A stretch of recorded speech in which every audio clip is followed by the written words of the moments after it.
Hello hi, मैं हूं इंदर। हमारी आज की कहानी है आखिरी खत।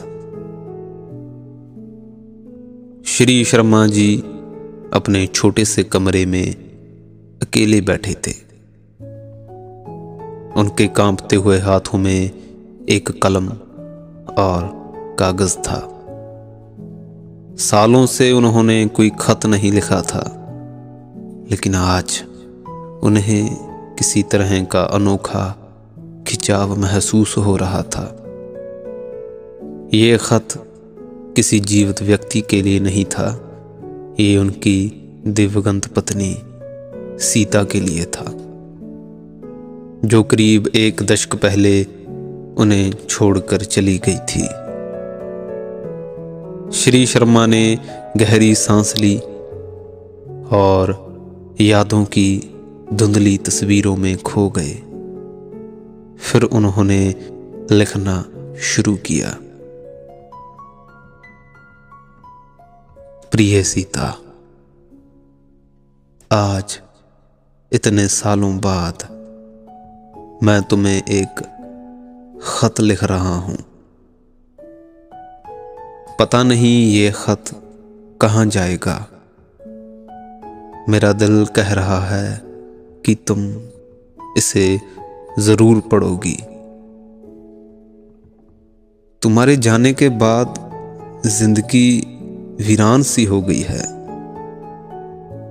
पहले तो बहुत शिकायतें थी, नाराजगी थी कि तुम मुझे इतनी जल्दी छोड़कर क्यों चली गई। पर अब लगता है जैसे तुम्हारा इंतजार ही मेरी जिंदगी का मकसद बन गया है।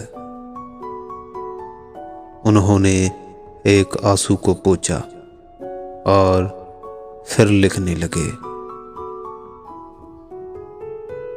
याद है वो दिन जब हम दोनों पहली बार मिले थे।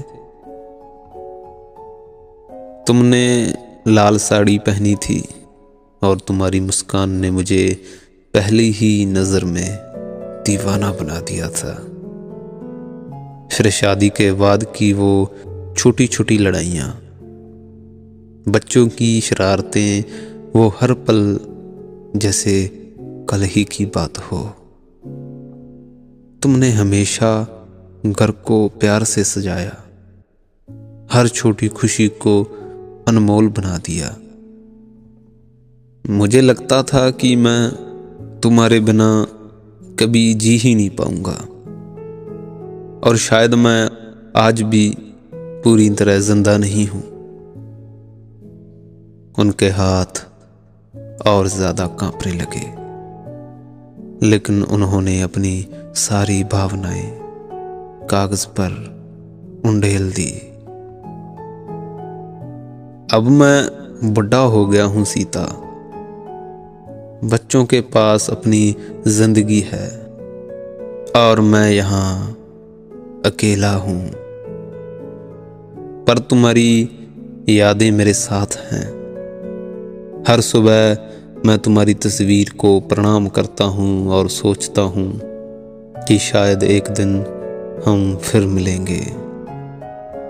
तुम कहती थी कि प्यार कभी मरता नहीं, और मुझे अब समझ आया है कि तुम सही कहती थी। तुम्हारा प्यार, तुम्हारी यादें मेरी जिंदगी का सहारा बन गई हैं।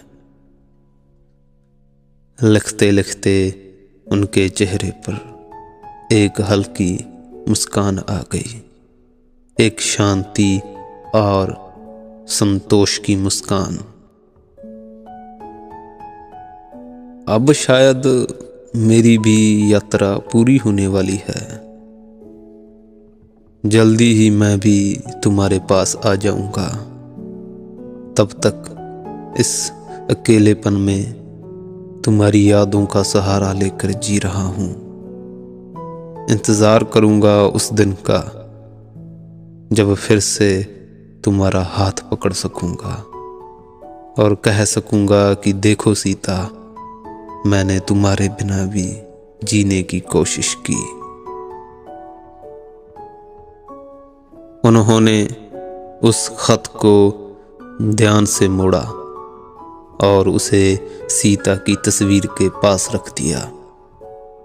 सालों बाद पहली बार उन्होंने एक अजीब सी शांति महसूस की। उस रात श्री शर्मा चैन की नींद सोए। सुबह होते ही वह इस दुनिया से विदा हो गए और उनके चेहरे पर एक शांत मुस्कान थी।